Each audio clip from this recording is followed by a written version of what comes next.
Hello, everyone. I just got out of the PSI testing facility, taking my unmanned aircraft pilot's license, and I studied for probably about 2 or 3 weeks.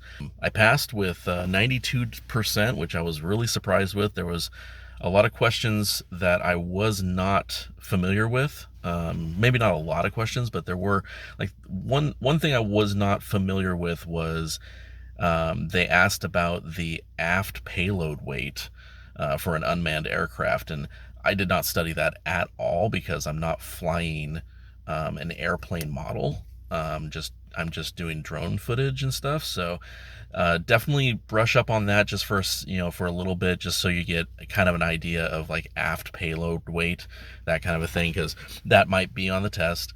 There was a lot of sectional chart things. There was definitely a few of the newer things as far as category 1, 2, 3, 4 of unmanned aircraft categories.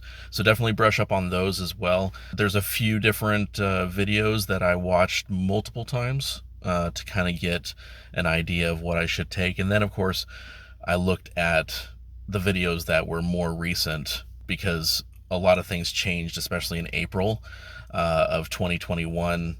Things changed as far as flying over people, night flying, that kind of a thing as well. So definitely brush up on that. I have links to videos that I watched more recently and more often down below. Basically, just study as much as you can. But as far as the tests that I have taken at PSI, this one was not as hard.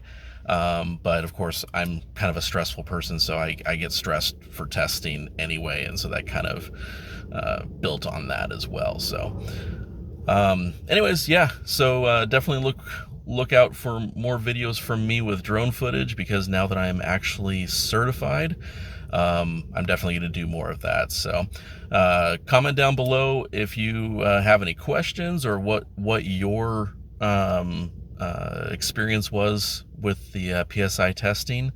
And I'll see you in the next video.